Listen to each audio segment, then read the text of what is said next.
कैसे हैं आप लोग। देश अभी मुश्किलों से गुजर रहा है और जिसका वजह है कोरोना की महामारी। इस लॉकडाउन की वजह से जो विद्यालय बंद हुए हैं, आशा है कि आप इस समय में अपने घरों में सुरक्षित होंगे, सकुशल होंगे एवं कोरोना की महामारी को हराने में देश की मदद कर रहे होंगे। इस महामारी से बचने का एकमात्र उपाय है साफ सफाई एवं भीड़ भाड़ से दूरी बनाए रखना। अपने हाथों को साबुन से धोते रहें एवं अपने घर के वातावरण को, आसपास को साफ रखें। साबुन से कम 20 सेकंड तक अपने हाथ को धोना है। आपको पता होगा कि शैक्षणिक सत्र की शुरुआत अप्रैल से होती है। अप्रैल में इस लॉकडाउन के मद्देनज़र बिहार सरकार ने यह निर्णय लिया है कि हम कक्षाओं का संचालन दूरदर्शन और इंटरनेट मोबाइल ऐप के माध्यम से शुरू करेंगे। इसमें हमारा सहयोग दिया है यूनिसेफ ने और दूरदर्शन ने। एजुकेशनल मटेरियल्स को मोबाइल पर, टीवी पर देख सकेंगे। मोबाइल पर देखने के लिए आपको उन्नयन ऐप मेरा मोबाइल मेरा विद्यालय डाउनलोड करना होगा और उसके माध्यम से आप सभी तरह के, सभी क्लास के, सभी विषयों के कंटेंट को देख सकेंगे, पढ़ सकेंगे और यदि आपके मन में कोई प्रश्न हो तो आप उसे उस ऐप पर पोस्ट कर सकेंगे और हमारे एक्सपर्ट्स उसका उस पर उत्तर देंगे। अगर आपके पास एंड्रॉयड मोबाइल या इंटरनेट नहीं है तो भी घबराने की कोई ज़रूरत नहीं है। हम लोग अपने एजुकेशनल कंटेंट को डीडी बिहार पर एयर करेंगे, जहां आप उसे देखकर सीख सकेंगे, क्विज में भाग ले सकेंगे और अगर किसी तरह की समस्या हो पढ़ाई संबंधी तो दिए गए नंबर पर आप संपर्क कर अपनी शंका का समाधान कर सकेंगे। तो आइए बच्चों, अपने घरों में सुरक्षित रहते हुए विद्या ग्रहण करें एवं स्वयं को शिक्षित एवं मजबूत बनाएं। सुरक्षित रहें, घर पर रहें, पढ़ते रहें, बढ़ते रहें। हेलो दोस्तों, कैसे हैं आप सब। हमें पता है कि आप अभी के समय में अपने विद्यालय को बहुत मिस कर रहे हैं। इसलिए दूरदर्शन के माध्यम से हम आपके पास आपके विद्यालय को लेकर आए हैं, जिसमें आपकी कक्षाएं भी लगेंगी तथा आप सब मजेदार और प्रेरक कहानियां भी सुन सकेंगे। तो बस तैयार हो जाइए और हाँ, अपने पास अपनी कॉपी एवं कलम रखना ना भूलें। इस कक्षा में भी अगर आपके मन में आज के विषय से संबंधित कोई जिज्ञासा एवं प्रश्न आए तो नोट जरूर करते जाना है। आज के एपिसोड में हम कक्षा 9 के विज्ञान का एक रोचक पाठ गति के साथ शुरुआत करेंगे, जिसके बाद हम गणित में बेलन का पृष्ठीय क्षेत्रफल निकालना जानेंगे, वो भी बहुत इंटरेस्टिंग तरीके से, जिससे कि आपको उसका फॉर्मूला रटने की जरूरत नहीं पड़ेगी बिल्कुल भी। हर वीडियो के बाद हम एक छोटा सा क्विज भी करेंगे। उसके बाद हम लोग एक बहुत मजेदार कहानी देखेंगे, जो कहानी है ज्योति की और कहानी का नाम है प्रेमनगर और शहद का गांव। इस कहानी से हम यह भी सीखेंगे कि किसी भी समस्या का समाधान कैसे निकाल सकते हैं हम। उसके बाद हम शुरू करेंगे कक्षा 10 की पढ़ाई, जिसमें हम गणित का पहला पाठ वास्तविक संख्याओं के बारे में पढ़ेंगे और उसके बाद हम विज्ञान का पहला पाठ शुरू करेंगे, जिसका नाम है रासायनिक अभिक्रियाएं एवं समीकरण। और इसमें भी हर वीडियो के बाद जो भी आपको पढ़ाया जाएगा उस पर हम एक छोटा सा क्विज करेंगे। आप सभी क्विज के सवालों को अपने कॉपी में नोट कर सकते हैं, ताकि बाद में आपको पढ़ने में आसानी हो। और हाँ दोस्तों, एपिसोड के शुरुआत में आपको यह भी बताया गया था कि आप जो भी समस्याएं आए आज के पाठ को लेकर, आज के विषय को लेकर, उन सब को भी आप नोट जरूर कीजिएगा। तो चलिए आज के एपिसोड की शुरुआत करते हैं।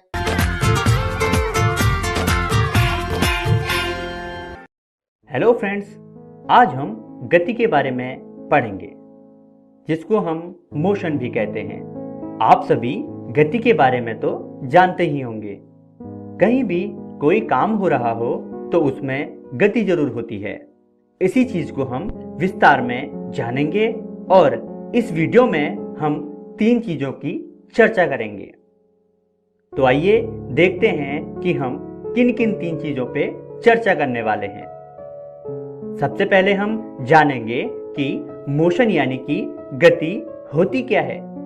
फिर हम जानेंगे मोशन इन स्ट्रेट लाइन यानी सीधी रेखा में गति। और अंत में हम डिस्टेंस एंड डिस्प्लेसमेंट यानी कि दूरी और विस्थापन के बारे में जानेंगे। तो चलिए शुरू करते हैं और जानते हैं गति के बारे में।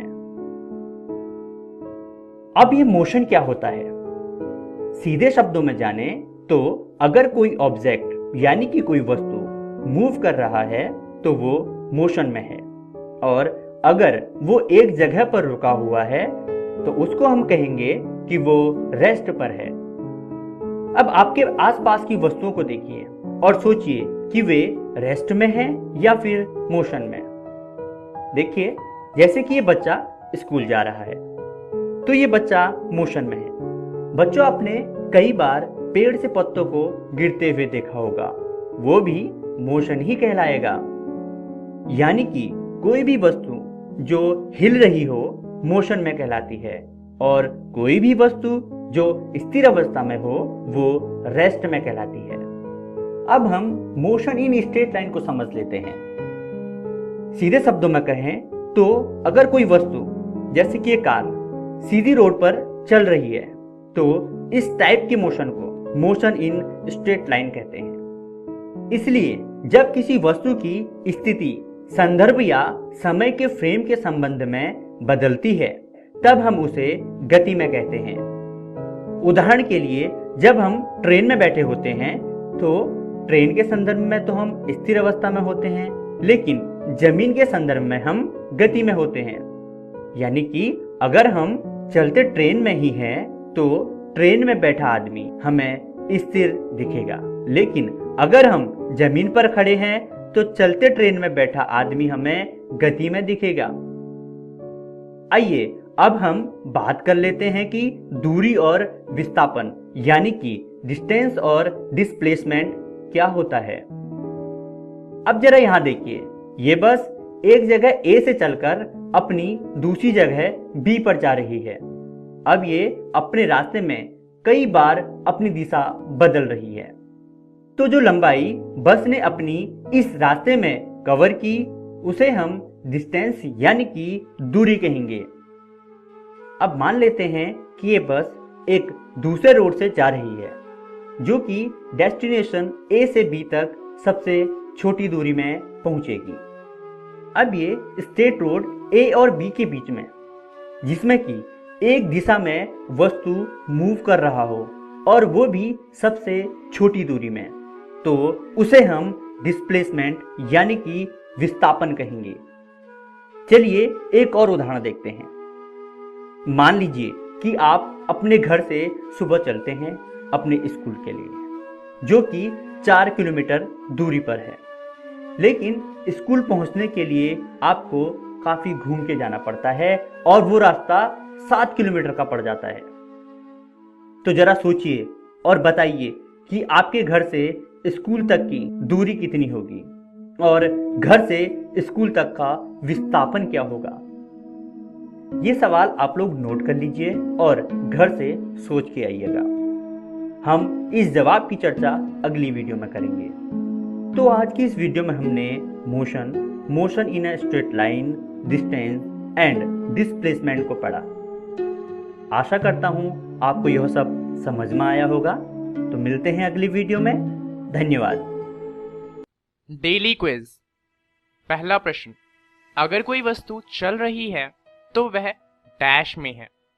ऑप्शन ए गति में, ऑप्शन बी स्थिरता, ऑप्शन सी त्वरण में और ऑप्शन डी इनमें से कोई नहीं।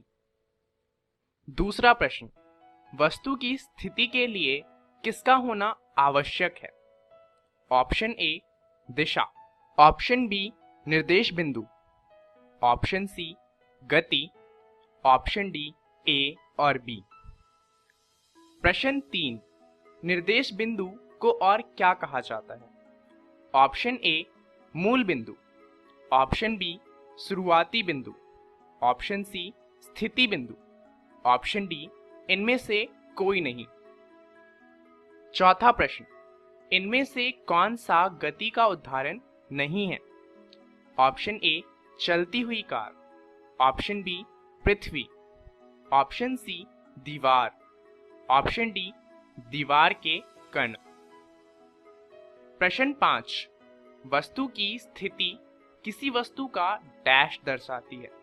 ऑप्शन ए दिशा, ऑप्शन बी निर्देश बिंदु, ऑप्शन सी स्थान, ऑप्शन डी इनमें से कोई नहीं। सही उत्तर क्वेश्चन 1 का ए, क्वेश्चन 2 का डी, क्वेश्चन 3 का ए, क्वेश्चन 4 सी, क्वेश्चन 5 सी।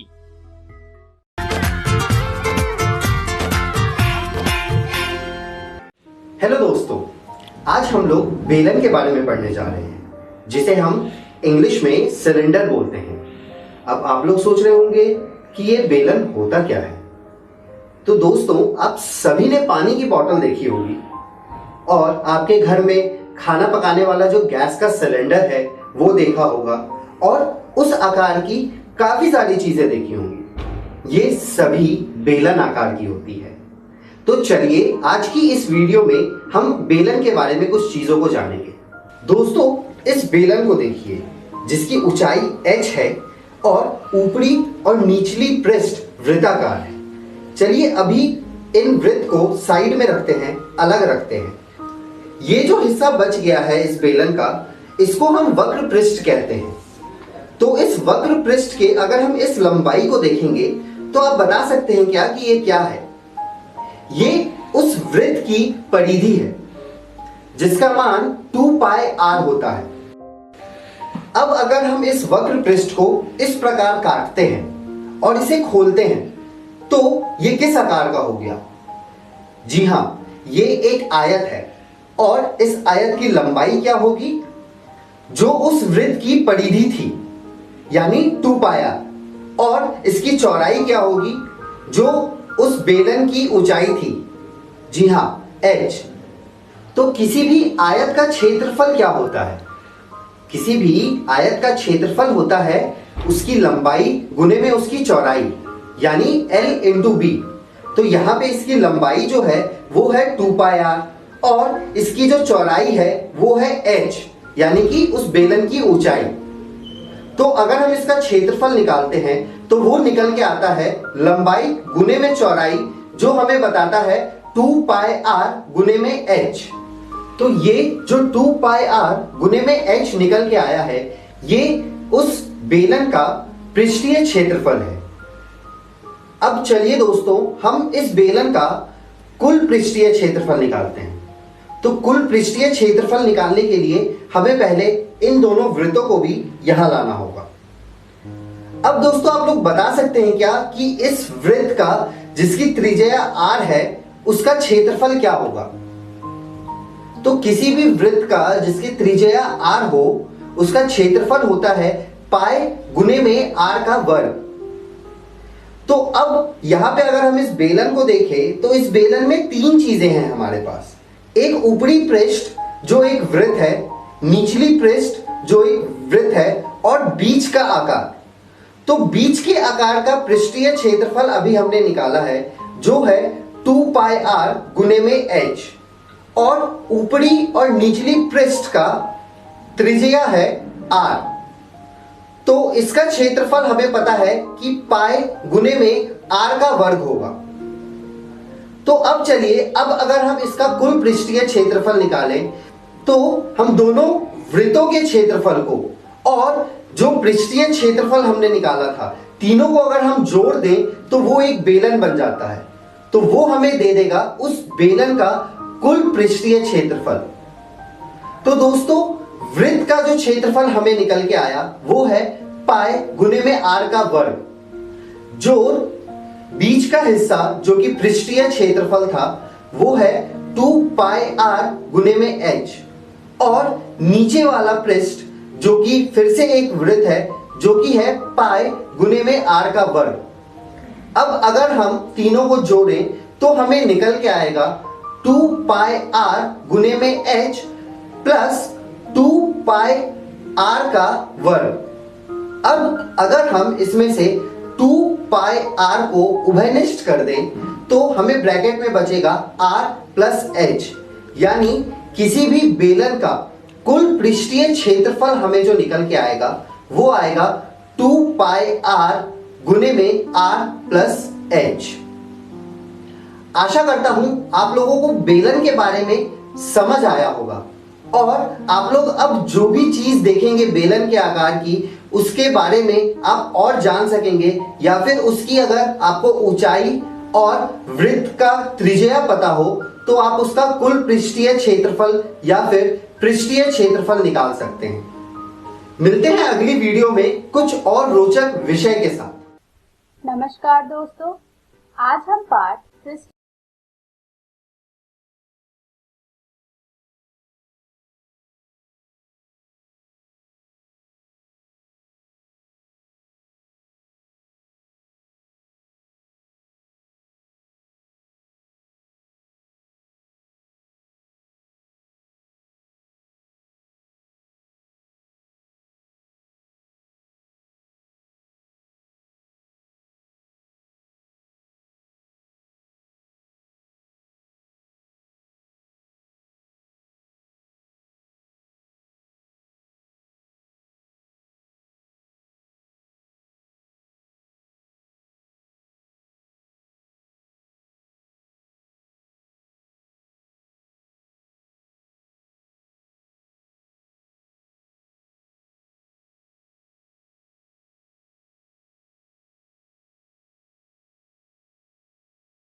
कोरोना से डरे नहीं, एहतियात बरतें। वैसे तो स्वच्छता और व्यक्तिगत साफ सफाई हर समय जरूरी है, लेकिन अभी कोरोना महामारी फैलने के दौर में यह एकदम आवश्यक हो गई है। बस यह जानने की जरूरत है कि साफ सफाई करने के दौरान आप किन बातों के प्रति विशेष तौर पर सजग हैं। आइए इसे बिंदुवार समझ लें। हाथ को अच्छी तरह से साबुन पानी या हैंड वॉश से कम से कम 20 सेकंड तक धोएं या अल्कोहल सैनिटाइजर से साफ करें। होटल या किसी कार्यालय में जाएं तो वहां उपलब्ध हैंड वॉशिंग प्रोटोकॉल के अनुसार अपने हाथों को साफ करें। कोरोना संक्रमित या कोरोना संदिग्ध व्यक्ति या खांस छींक रहे व्यक्ति से कम 1 मीटर की दूरी बनाए रखें। भीड़ भाड़ में मास्क लगाए रखें या मुंह नाक को ढक कर रखें। यदि घर में कोरोना संक्रमित व्यक्ति क्वारंटाइन में है तो उसके व्यक्तिगत उपयोग की चीजों जैसे बर्तन, ग्लास, कप, तौलिया, बिस्तर का इस्तेमाल न करें।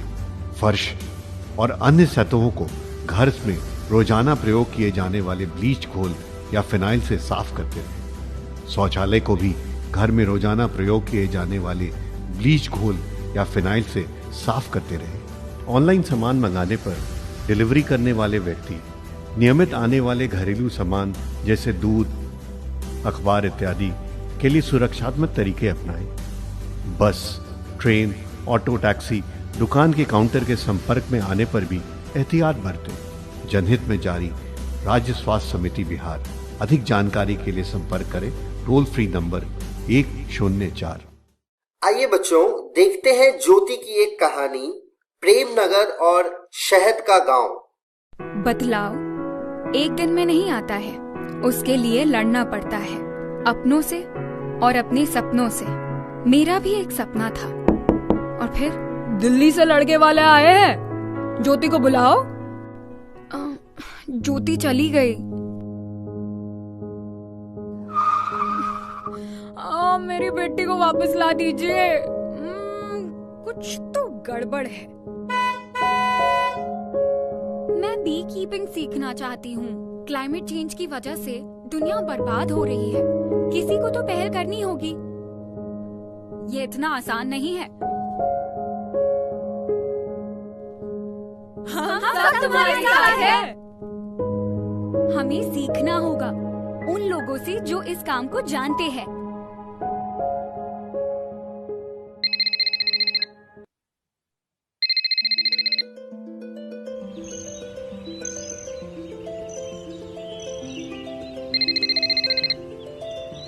अरे, ये हमारा फोन भी नहीं उठा रही है।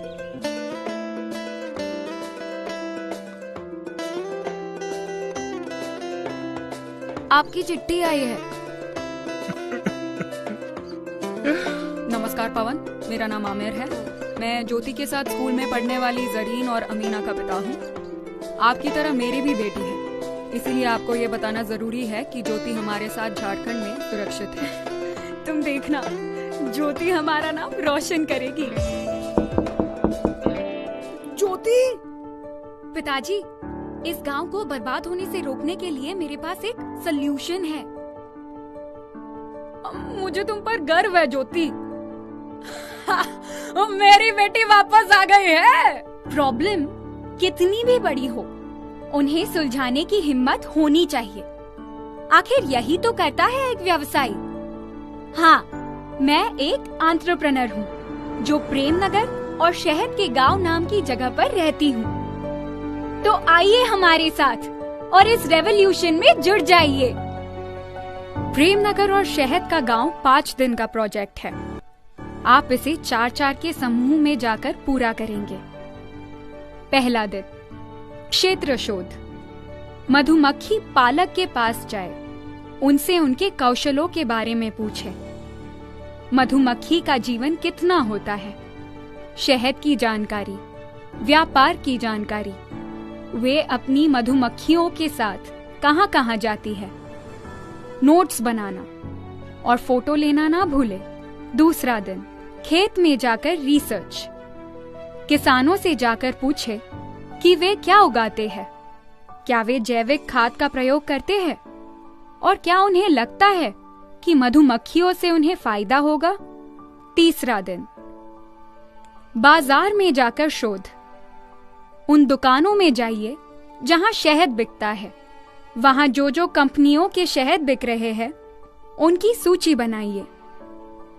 देखिए कि शहद की बरनी प्लास्टिक की है या कांच की। उनकी कीमत कितनी है, देखिए उसमें क्या क्या है। और हाँ, फोटोज खींचना ना भूले। चौथा दिन, आप अपने समूह के साथ सोचें कि क्या कुछ और शोध करना जरूरी है, और अगर है तो वहां जाइए। आप कृषि विज्ञान केंद्र जा सकते हैं, या जैविक किसान से मिल सकते हैं, या जैविक खेत जा सकते हैं। पांचवा दिन, अपनी व्यापार की योजना लिखिए। सब साथ मिलकर अपना रिसर्च प्रोजेक्ट कंप्लीट करें और उसे चेक करने के लिए अपने शिक्षक को दें। ये करने के बाद दूसरी कहानी देखिए, पढ़िए और सीखिए, क्योंकि युवा उद्यमी कभी रुकते नहीं हैं।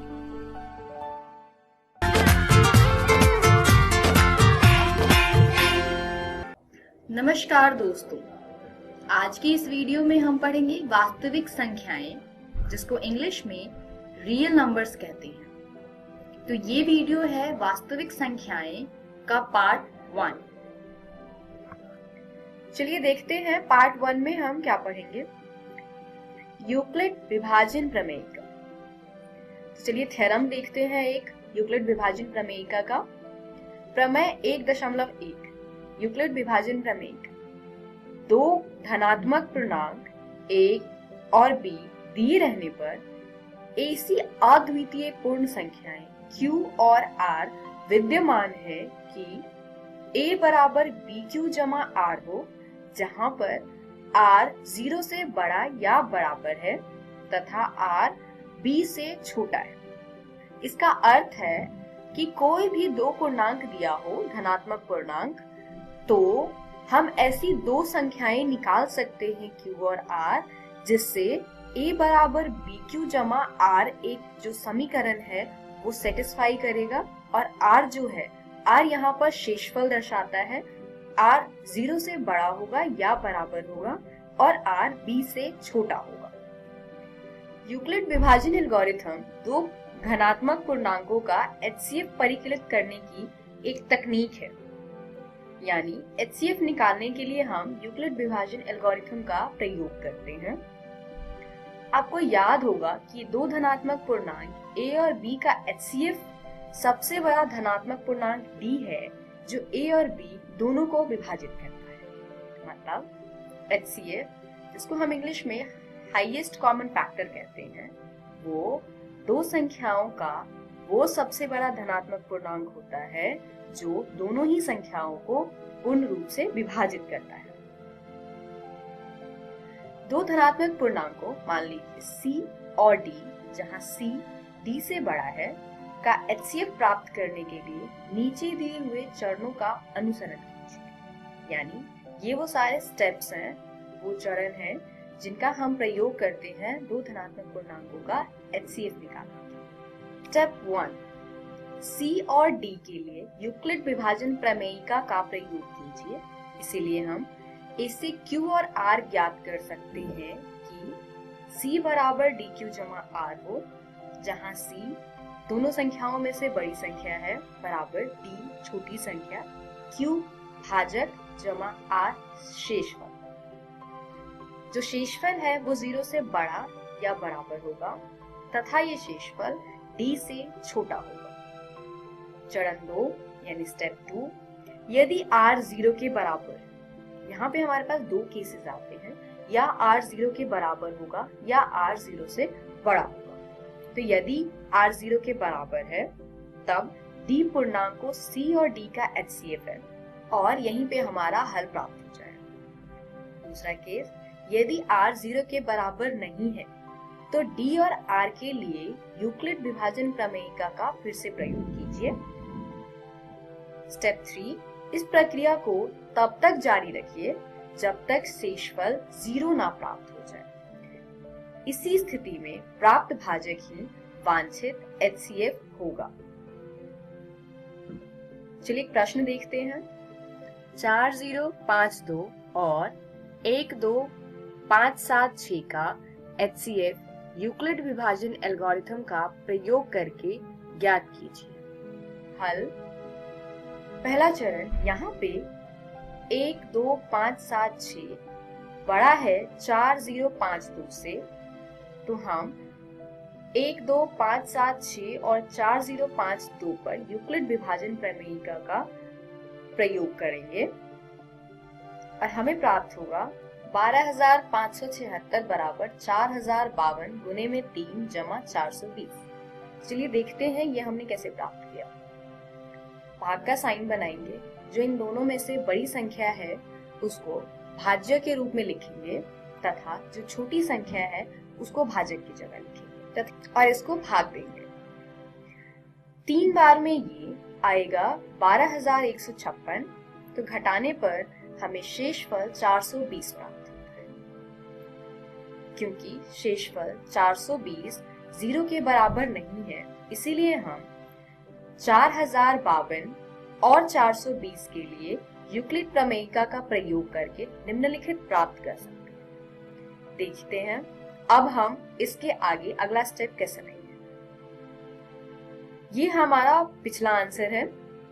दूसरा हम भाग का साइन फिर से बनाएंगे तथा 4052 जो कि पिछले स्टेप पर भाजक था उसको हम भाज्य की तरह यहाँ लिखेंगे तथा 420 जो पिछले स्टेप में शेषफल था उसको हम भाजक के रूप में लिखेंगे। तो हर बार हमें ये इसी प्रकार करना है, भाजक को भाज्य की तरह लिखना है तथा शेषफल को भाजक की तरह लिखना है। फिर हम इसको दोबारा भाग करेंगे। 9 बार में ये आता है 3780, घटाने पर शेषफल प्राप्त होगा 272। क्योंकि शेषफल 272 0 के बराबर नहीं है, तो हम 272 तथा 420 में दोबारा से यूक्लिड विभाजन प्रमेयिका का प्रयोग करेंगे। तो नए भाजक 420 और नए शेषफल 272 को लेकर यूक्लिड प्रमेयिका का प्रयोग करेंगे।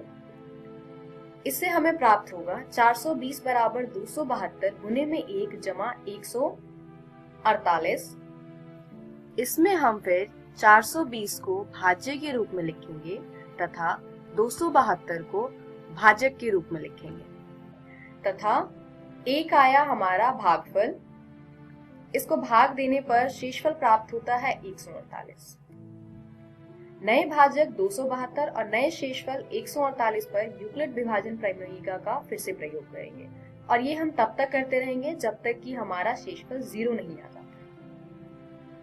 अब 148 और 272 को लेते हैं और आगे हल करते हैं।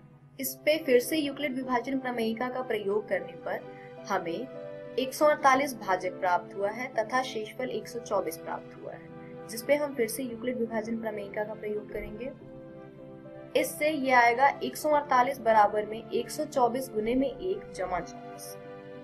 हम नए भाजक 124 और नए शेषफल 24 पर यूक्लिड प्रमेयिका का प्रयोग फिर से करेंगे और इससे हमें मिलेगा 124 बराबर 24 गुने में 5 जमा 4।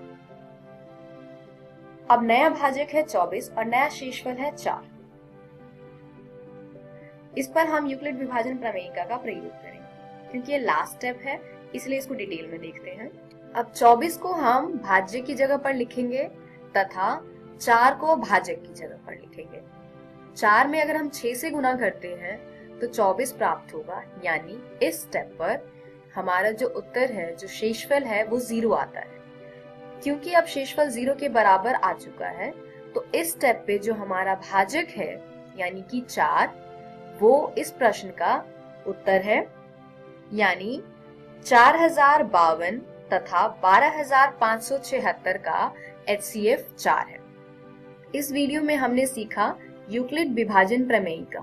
अगली वीडियो में हम देखेंगे अंकगणित की आधारभूत प्रमेय, भाज्य संख्या की परिभाषा तथा HCF और LCM।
राजू जरा इधर आना।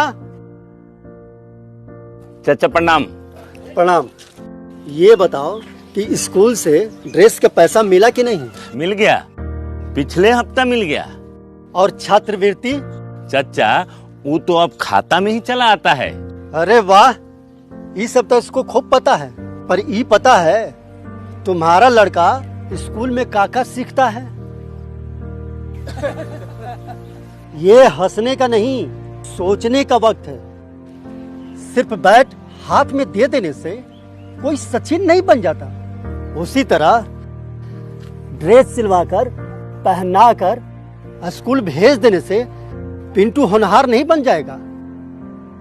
अब जरूरत है कि माता पिता बच्चे स्कूल में क्या सीख रहे हैं उस पर ध्यान दें। तभी वक्त के साथ ये भी आगे बढ़ेंगे और हम भी। चाचा हम तैयार हैं, क्या आप तैयार हैं? आइए हम मिलकर अपने बच्चों के भविष्य को एक नई उड़ान दें। आज हम पूछेंगे तो कल ये सीखेंगे। आइए जाने कोरोना वायरस या कोविड-19 से बचाव के लिए हाथ धोने की प्रक्रिया। सबसे पहले हम पानी लेंगे, हाथ को भिगोएंगे, फिर हम साबुन लेके झाग बनाएंगे। झाग बनाने के बाद अच्छे से हाथ धोने के लिए हमारे 8 चरण हैं, जिसमें सबसे पहला चरण दोनों हथेलियों को गोला करते हुए हम रगड़ेंगे। दूसरा चरण, इसमें हम बाएं हाथ की हथेली दाएं हाथ की हथेली के ऊपर रख के उंगलियों को फंसाते हुए रगड़ेंगे। इसी प्रकार दूसरे हाथ में दोहराएंगे। तीसरा चरण, इसमें हम दोनों हाथों की उंगलियों को फंसाते हुए रगड़ेंगे। चौथा चरण, जिसमें हम बाएं हाथ के अंगूठे को दाएं हाथ से पकड़ेंगे और गोल करते हुए रगड़ेंगे। इसी प्रकार हम दूसरे हाथ में इसे दोहराएंगे। पांचवा चरण, इसमें हम दोनों हाथों की उंगलियों को इस प्रकार फंसाएंगे और इसे ऊपर नीचे रगड़ेंगे। छठा चरण, जिसमें हम हथेली में हम दाएं हाथ की उंगलियों को गोल करते हुए रगड़ेंगे। इसी प्रकार हम दूसरे हाथ में भी इसे करेंगे। सातवां चरण, जिसमें हम कलाई को रगड़ेंगे नीचे की तरफ। इसी प्रकार हम दूसरे हाथ में भी दोहराएंगे। आठवां चरण, हम पानी से साबुन को धोएंगे। यह प्रक्रिया हम 20 सेकेंड तक अच्छी तरह से करेंगे। फिर हम किसी साफ टॉवल और टिश्यू से हाथों को पोंछ लेंगे।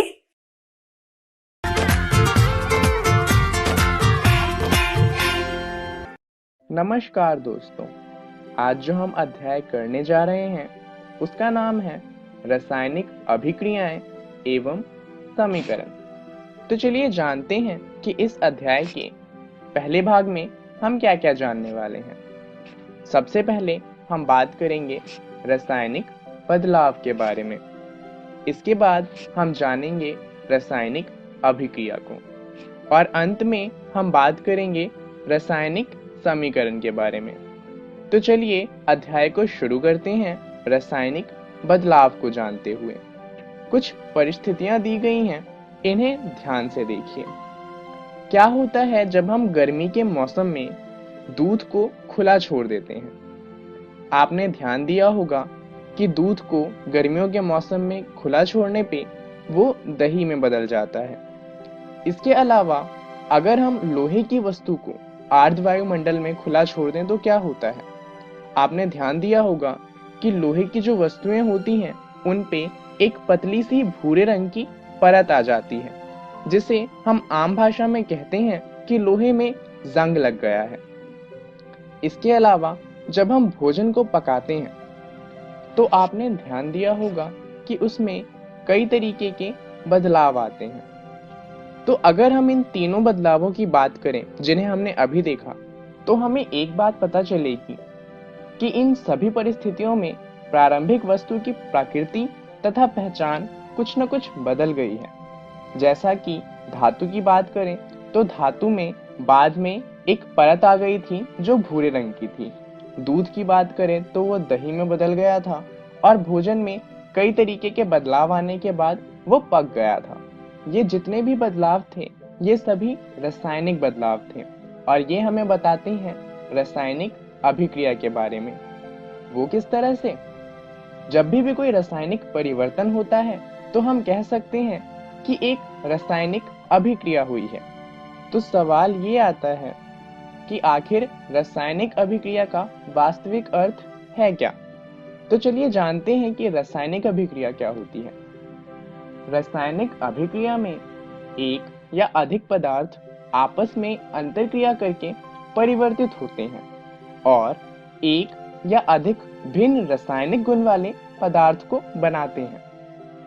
जैसा कि हमने अभी इन तीनों परिस्थितियों में देखा था कि धातु जो था वो बदल गया था और भूरे रंग का हो गया था, जो दही थी वो दूध से बनी थी और जो हमारा भोजन था वो पक गया था।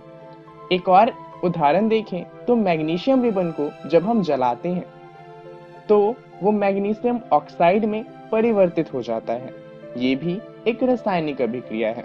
अब यहाँ तो हमें बता दिया गया कि ये रासायनिक अभिक्रिया है, पर किसी क्रिया को देखकर हमें पता कैसे चलेगा कि वो रासायनिक है या नहीं है? ये पता करने के लिए जितनी भी रासायनिक अभिक्रिया होती है उन सभी के कुछ संकेत होते हैं।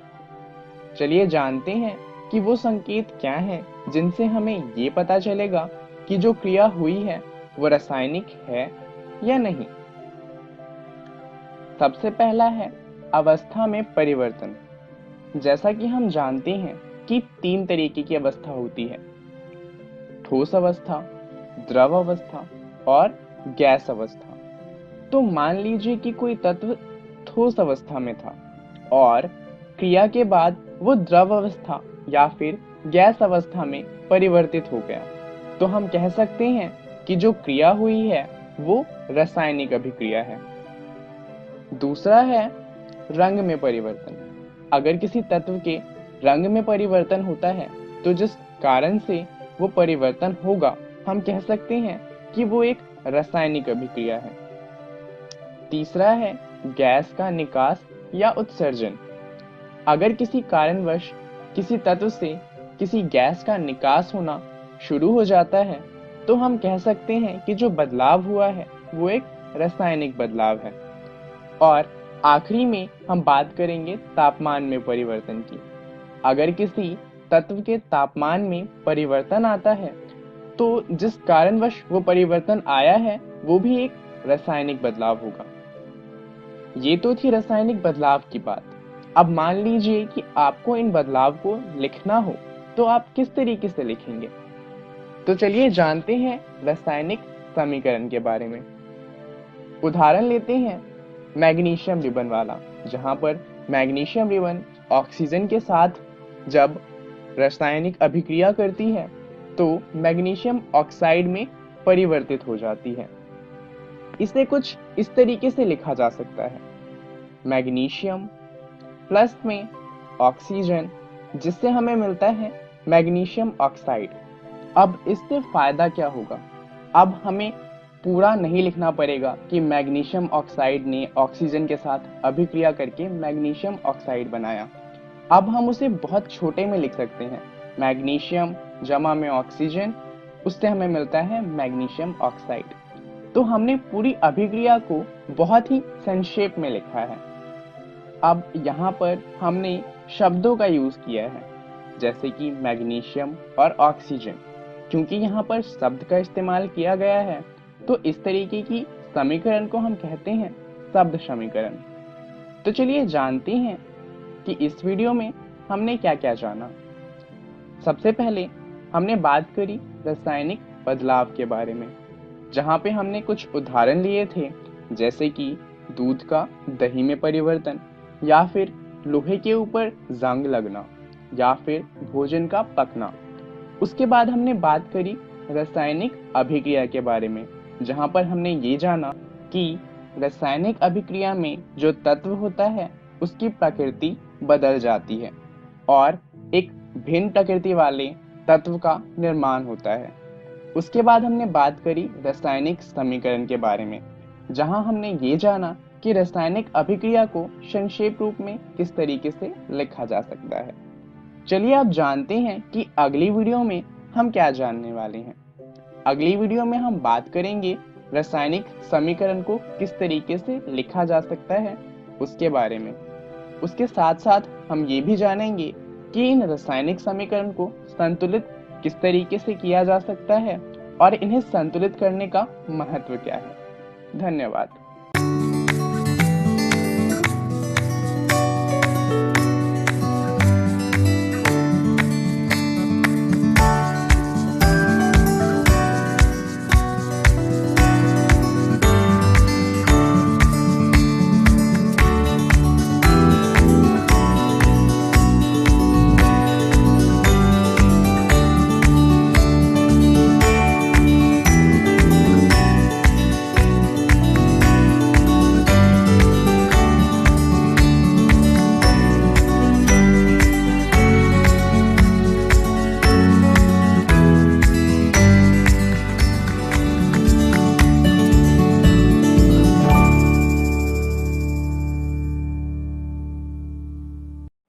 कोरोना वायरस जैसी महामारी से बचाव के लिए देश भर में लॉकडाउन है। बच्चों को सुरक्षित रखने के लिए विद्यालय बंद किए गए हैं। इस परिस्थिति में आपका मोबाइल ही आपका विद्यालय बन सकता है। जी हाँ, बिहार सरकार के शिक्षा विभाग ने यूनिसेफ और इकोवेशन के साथ मिलकर उन्नयन ऐप मेरा मोबाइल मेरा विद्यालय की शुरुआत की है। इस ऐप पर आप कक्षा 6 से 12 तक के पाठ्यक्रम को पढ़ सकते हैं। सिर्फ पढ़ ही नहीं सकते, बल्कि आपको पढ़ते समय अगर किसी भी तरह की कोई परेशानी आती है या फिर मन में कोई सवाल आता है तो इस ऐप पर आप अपने सवाल भी पूछ सकते हैं, जिसका जवाब उस विषय के विशेषज्ञ द्वारा दिया जाएगा। तो प्ले स्टोर से अभी डाउनलोड करें उन्नयन ऐप मेरा मोबाइल मेरा विद्यालय और अपने मोबाइल से ही अपने विद्यालय का अनुभव पाएं, वो भी बिल्कुल निशुल्क। घर पर रहें, सुरक्षित रहें, स्वस्थ रहें, पढ़ते रहें, आगे बढ़ते रहें, क्योंकि चाहे कोई भी स्थिति हो, शिक्षा हर बच्चे का अधिकार है। बिहार शिक्षा परियोजना की एक पहल।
किशोरियां बनती हैं, किशोरियां फिर नारी बनती हैं। नारी बढ़ती है, गढ़ती है सारा संसार, गढ़ती है सारा संसार। सुनो सखियों मेरे मन की आवाज, आओ बताओ उस पल की बात। जाने हम अपने तन की बात, पौधों का जैसे होता है विकास। जाने हम अपने तन की बात, पौधों का जैसे होता है विकास। बेटियां खिलती कलियों के समान, बेटियां खिलती कलियों के समान, बेटियां खिलती कलियों के समान।